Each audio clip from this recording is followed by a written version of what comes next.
अपने नाना उग्रसेन को राजगद्दी पर अभिषिक्त किया और आज मेरे प्रभु विद्याधन करने के लिए संदीपन मुनि के आश्रम गए हैं।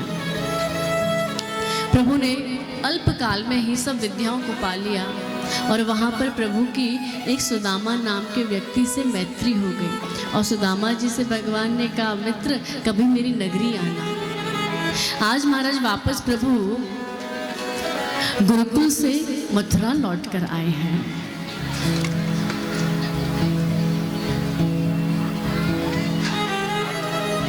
लेकिन जिस दिन से प्रभु गुरुकुल से मथुरा वापस आए हैं, प्रभु का मन नहीं लगता है। हर समय भगवान को ब्रज की याद आती है, गोपियों की याद आती है, मैया यशोदा की याद आती है, नंद बाबा की याद आती है। भगवान का मथुरा में मन नहीं लगता। अकेले बैठे बैठे भगवान रोते रहते हैं, चिंतन करते रहते हैं। आज देवकी मैया ने भगवान के लिए 56 भोग बनाए, तो आज मैया देव की सुंदर सी थाली में भोग लेकर भगवान के कक्ष में गई। आज जैसे ही मैया देवकी को भगवान श्री कृष्ण ने देखा, मैया देवकी को देखते ही मैया यशोदा की याद आ गई और फूट फूट कर भगवान रोने लगे, बड़ी जोर जोर से रोने लगे। मैया देवकी तो डर गई। मैया देवकी दौड़ी दौड़ी वसुदेव जी के पास गई और बोली, आज पहली बार मैंने लाला के लिए अपने हाथ से भोजन बनाया, लेकिन लाला तो मुझे देखते ही रो पड़ा। वसुदेव जी ने कहा, देवी मैं भी कृष्ण के संग कभी रहा नहीं हूँ, तो मुझे भी इसके स्वभाव का कोई अंदाजा नहीं है। तभी भगवान के एक परम मित्र उद्धव जी आए। तो वसुदेव जी ने कहा, बेटा उद्धव तू जाकर पूछना कृष्ण से क्या बात है। कृष्ण क्यों एकदम शांत रहता है, किसी से बात नहीं करता, किसी से बोलता नहीं है, बस रोते रहता है। उसको पूछ करा मथुरा में कोई कष्ट तो नहीं है उसे। तो आज उद्धव जी आए हैं और उद्धव जी ने कहा, प्रभु क्या बात है। पूरे मथुरा में चर्चा है कि कृष्ण किसी से बात नहीं करते, किसी से बोलते नहीं है, बस दिन भर बैठे बैठे रोते रहते हैं। तो भगवान ने कहा, उद्धव मोहे ब्रज बिसरत नाही, हंस सुता को सुंदर कलरव और कुंजन की छाही, उद्धव मोहे ब्रज बिसरत नाही। भगवान ने कहा, उद्धव मैं लाख प्रयास करता हूँ कि ब्रज वृंदावन को भूल जाऊं, लेकिन मुझे रह रह कर याद आती है। मुझे मेरी मैया यशोदा की याद आती है, मुझे ब्रजवासियों की याद आती है कि कैसे मैंने मेरी मैया से झूठ बोला कि मैया मैं 2 दिन में लौट कर आ जाऊंगा, और आज वर्षों हो गए लेकिन मैं लौट के नहीं गया। मुझे वो चिड़ियों का चहकना, वो गायों का रम्भाना याद आता है, मुझे यमुना मैया की याद आती है, मुझे ब्रज वृंदावन की याद आती है। उद्धव जी ने कहा, ओहो परम ब्रह्म को याद आ रही है। भगवान ने कहा, उद्धव एक बात बताओ, जिस तरीके से मैं मेरे ब्रजवासियों को याद करता हूँ तो वो लोग भी मुझे याद करते होंगे ना। तो तुम एक काम करो ना, मेरा संदेश लेकर मेरे ब्रजवासियों के पास जाओ। उद्धव जी ने कहा, प्रभु मैं नहीं जा सकता, मैं बृहस्पति का शिष्य, ज्ञान में इतना प्रवीण, जब वेदांती भाषा में इन ब्रजवासियों से बात करूंगा तो ये गंवार ब्रजवासी मेरी भाषा नहीं समझ पाएंगे। भगवान ने कहा, उद्धव इतना अभिमान, अरे जिन गोपियों को, जिन ब्रजवासियों को ये उद्धव गंवार कह रहा है, उन गंवार ब्रजवासियों ने इस अखिल ब्रह्मांड के नायक को अपनी उंगलियों पर नचा लिया था, और आज इन ब्रजवासियों को, इन गोपिकाओं को ये उद्धव गंवार कह रहा है। भगवान ने कहा, उद्धव तुम सरल भाषा में समझाने का प्रयास करना, लेकिन तुम मेरा संदेश लेकर जाओ। आज महाराज भगवान ने उद्धव जी को भेजा है। आज उद्धव जी ब्रज वृंदावन आए हैं। आचार्य सुखदेव कहते, राजा परीक्षित जिस दिन से भगवान ब्रज छोड़कर गए हैं, ब्रजवासी लोग कोई काम नहीं करते।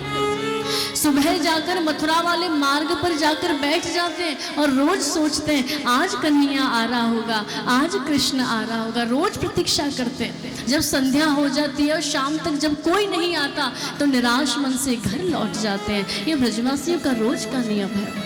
आज सभी ब्रजवासी मथुरा मार्ग पर बैठे हुए हैं तो देखा दूर से एक चमकता हुआ रथ आ रहा है। अब तो सब ब्रजवासी आनंद से एक दूसरे से कहने लगे, देखो हमारा कन्हैया आ गया, हमारा कन्हैया आ गया, हमारा गोविंद आ गया। लेकिन आज जैसे ही रथ समीप आया तो देखा रथ पर कृष्ण नहीं है, रथ पर तो कोई और है। उद्धव जी ने कहा, जय श्री कृष्ण भैया। ब्रजवासियों ने कहा, जय श्री कृष्ण भैया। उद्धव जी ने कहा, देखिए मेरा नाम उद्धव है और मैं भगवान श्री कृष्ण का मित्र हूँ। भगवान आप सभी को बहुत याद करते हैं, इसलिए भगवान ने अपना समाचार लेकर मुझे भेजा है। ब्रजवासियों ने कहा, वारे कन्हैया, याद तो आई लेकिन खुद नहीं आया, अपने मित्र उद्धव को भेज दिया। उद्धव जी ने कहा, क्या आप मुझे नंद यशोदा के महल का पता बता सकते हैं? तो ब्रजवासियों ने कहा, देखिए उद्धव, ये जो पनारा दिखाई दे रहा है ना तुम्हें, जहां पर इस पनारे का अंत है वही यशोदा मैया का महल है। और उद्धव सुनो, इस पनारे में जो जल बह रहा है, इस बहते हुए जल को तुम साधारण समझने की भूल मत करना। ये कोई साधारण जल नहीं है। इस पनारे में तो लाखों गोपियों, किशोरी जी, नंद बाबा और ब्रजवासियों के नेत्रों से बहने वाले आंसुओं की धारा का जल है। आज महाराज उद्धव जी ने जब ये सुना, उद्धव जी तो महाराज आश्चर्यचकित हो गए कि इतना आकर्षण। आज महाराज उद्धव जी आए हैं और नंद यशोदा के महल में प्रवेश किया है।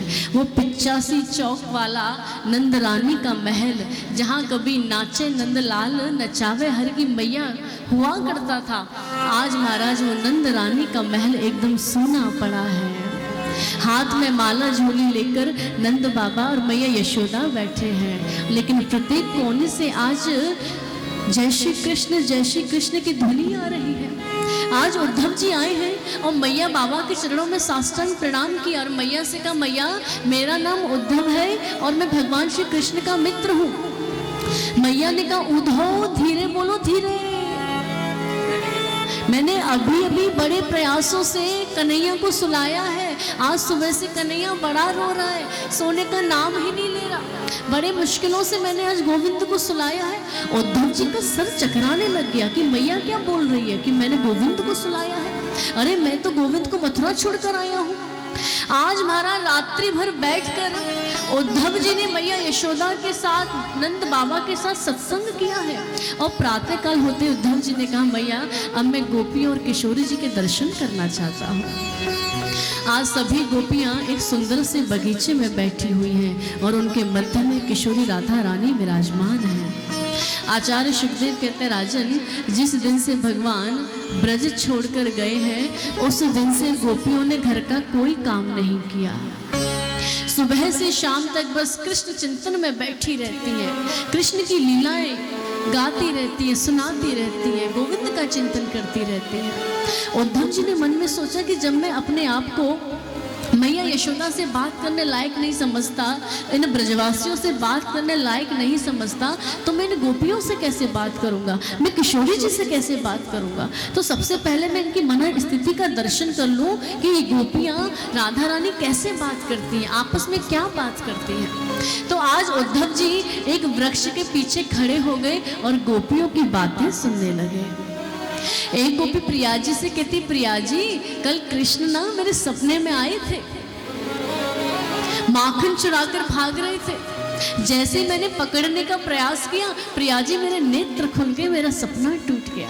एक गोपी बोली, प्रिया जी कल गोविंद मेरे सपने में भी आए थे, छीके से मटकी उतार रहे थे।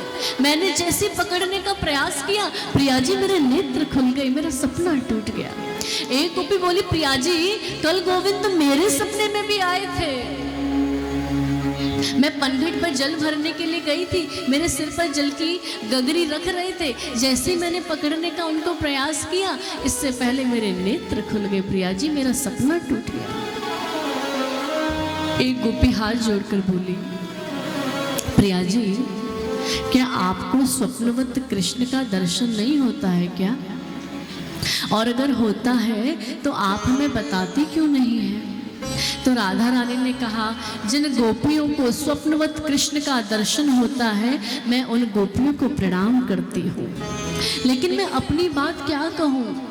जिस दिन से मुझे श्याम सुंदर छोड़कर गए हैं, मेरी निद्रा भी मुझे छोड़कर चली गई है, और अगर मैं सोऊंगी नहीं तो स्वप्न कैसे देखूंगी, और अगर स्वप्न नहीं देखूंगी तो तुम सबको कैसे बताऊंगी।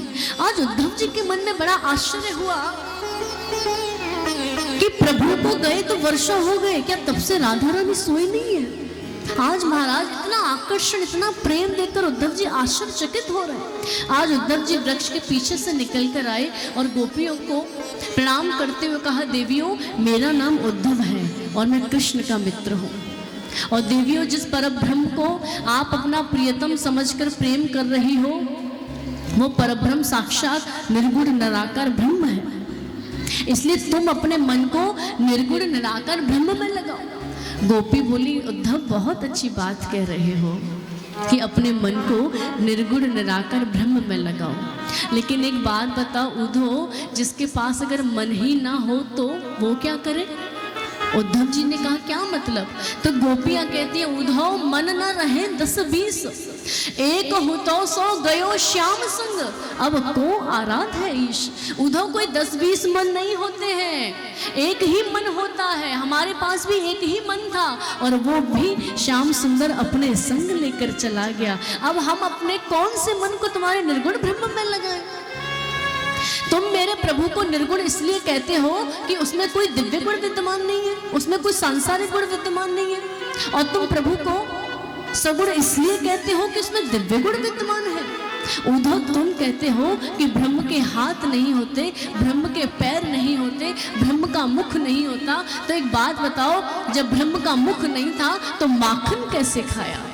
जब ब्रह्म के हाथ नहीं थे तो छीके से मटकी कैसे उतारी? और जब ब्रह्म के पैर नहीं थे तो वन वन जाकर गौएं कैसे चराई?